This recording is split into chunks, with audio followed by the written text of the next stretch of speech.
निरंतर विंद को बनाएंगे बेहतर। मैं निवेदन करूंगा माननीय मुख्यमंत्री महोदय से कि आप इस समारोह को संबोधित करने का कष्ट करें। आप एक बार जोरदार तालियां बजाएं, करतल ध्वनि से माननीय मुख्यमंत्री महोदय का अभिनंदन करें। विंध्य की धरती पर आपका हमारा अपना सबका सौभाग्य, और मैं समझ सकता हूं कि रीवा का तो ज्यादा ही सौभाग्य है। मां रेवा के नाम पर यह रेवा का हमारे महाराज बैठे हैं। अमरकंटक इस पुराने राज्य का ही हिस्सा था जहां मां रेवा का जन्म स्थान है अमरकंटक, उनके नाम पे यह रीवा है। हम सब सौभाग्यशाली हैं।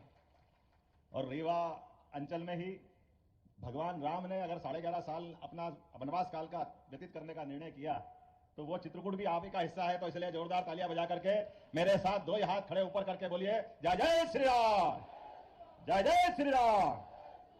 हम सबका सौभाग्य है आज का ये जो अद्वितीय पल है, और इस पल के लिए तो वर्तमान के दौर में खास करके 500 साल बाद यशस्वी प्रधानमंत्री के नेतृत्व में कानून और व्यवस्था के आधार पर जिस प्रकार से सुप्रीम कोर्ट के निर्णय का पालन हुआ है, मैं माननीय उप मुख्यमंत्री राजेंद्र जी शुक्ला, जोरदार तालियां बजाओ राजेंद्र जी के लिए।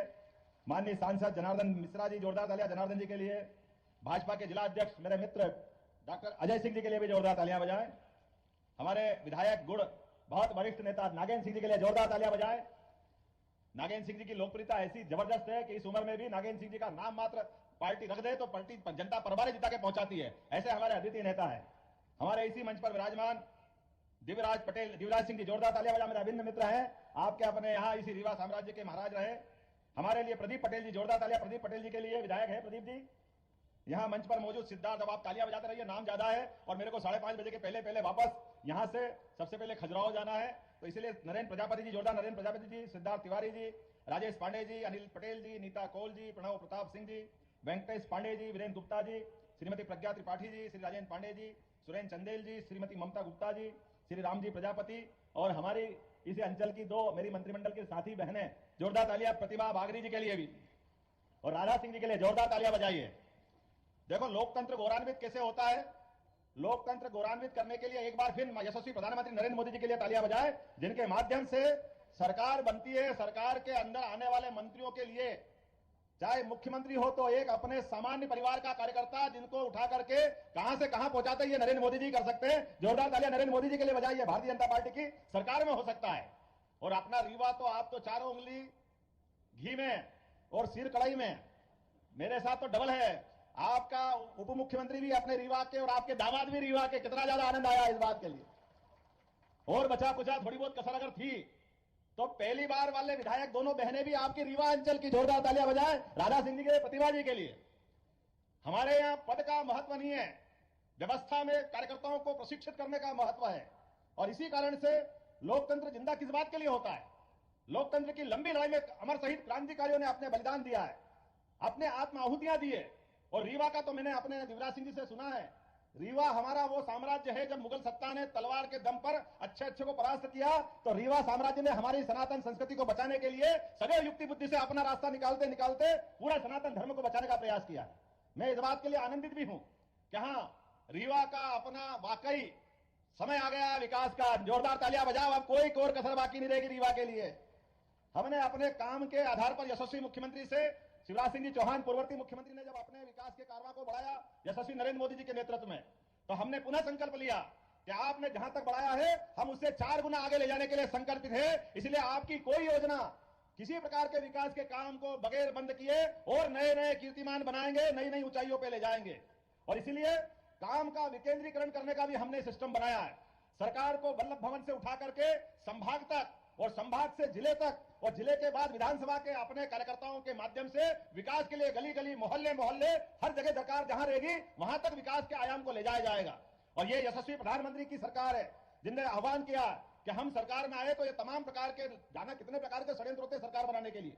और उन्होंने कहा कि हमारे पास केवल 4 जातियां हैं, वो 4 जातियां में किसान, महिला, युवा, ये जो उनका अपना समीकरण है, केवल उनके लिए किसान, इनके लिए काम करेंगे। मुझे इस बात की प्रसन्नता है कि सिंचाई के संसाधन भी सबसे अच्छे कहीं पनपे, तो रीवा अंचल में पनप करके गरीब से गरीब आदमी के भी जीवन में बदलाव लाने का प्रयास है। और राजेंद्र जी रुकिएगा मत, और जो प्रस्ताव बना सकते हैं। आपने कृषि उपज मंडी को अच्छा करने की बात की, मैं मंच से ही घोषणा करता हूं, कृषि उपज मंडी हमारी सर्वश्रेष्ठ बनेगी, इसमें कोई कॉम्प्रोमाइज नहीं होगा।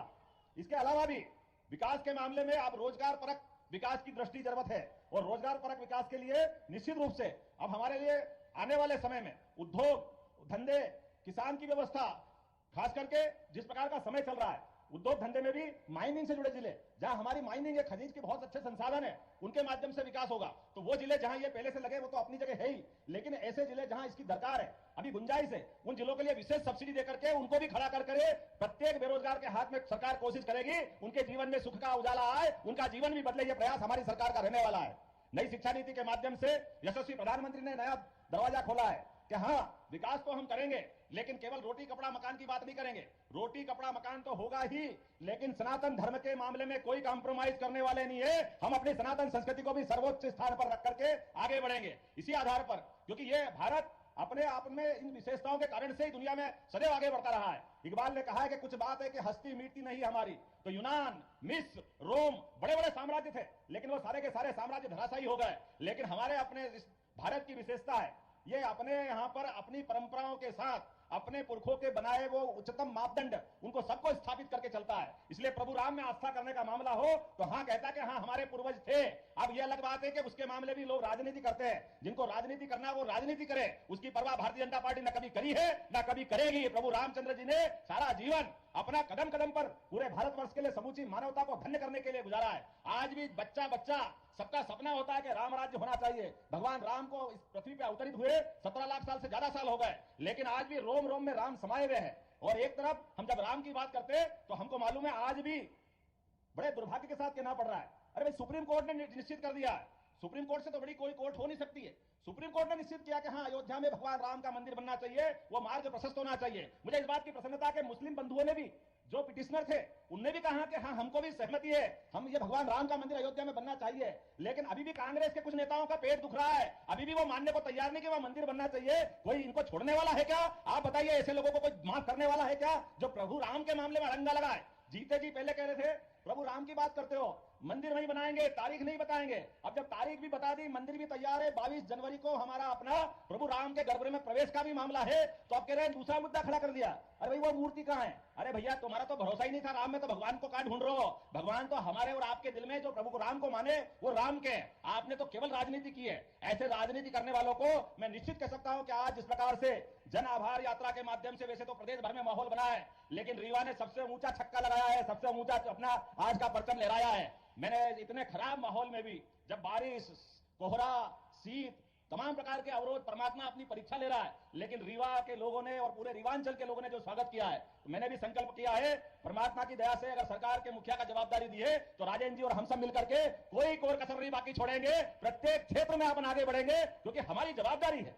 अगर हम अपनी इतने प्रचंड बहुमत के बाद अगर हम सरकार को आगे नहीं ले जाएंगे तो कौन ले जाएगा? और इसके साथ साथ विकास भी करेंगे और हमारी सनातन संस्कृति पे गर्व भी करेंगे। मुझे इस बात की जानकारी है कि यहाँ पाणिनि संस्कृत विश्वविद्यालय का एक केंद्र बनने वाला है। 20 करोड़ की लागत से उसका हमने सेंटर का विकास करने की बात कही है। अगर 100 करोड़ भी लगेंगे राजन जी, तो निश्चित रूप से उसमें भी कोई कोर कसर नहीं बाकी रहेगी। जिस जिस क्षेत्र में भी पैसा लगेगा, जो विकास का काम की आवश्यकता होगी, वो सारे के सारे काम होंगे। और आज हमने संयोग से, मैंने कहा था कि यहाँ पर मैं जहां जा रहा हूं केवल आभार रैली नहीं कर रहा हूं, केवल भाषण नहीं दे रहा हूं। हमारे सभी माननीय विधायक, सांसद, मंत्री, इनके संभागों के साथ लॉ एंड ऑर्डर की बैठक। आप बताइए, वर्षों से थाने बने हुए थे, लेकिन थानों की सीमाओं को लेकर जनता की कठिनाइयों के लिए अभी बहुत इस बात में गुंजाइश थी। हमने निर्णय किया कि थानों की सीमा बदली जाएगी और जहां जहां नजदीक से नजदीक लॉ एंड ऑर्डर के लिए व्यक्ति पहुंच सकता है, 31 जनवरी के पहले पहले उसको दुरुस्त किया जाएगा। हमारे कार्यकर्ताओं का तो ठीक है, आम जनता का भी मान सम्मान के मामले में कोई भी प्रशासन का अधिकारी बदतमीजी करेगा, हमारी सरकार बर्दाश्त नहीं करेगी किसी कीमत पर।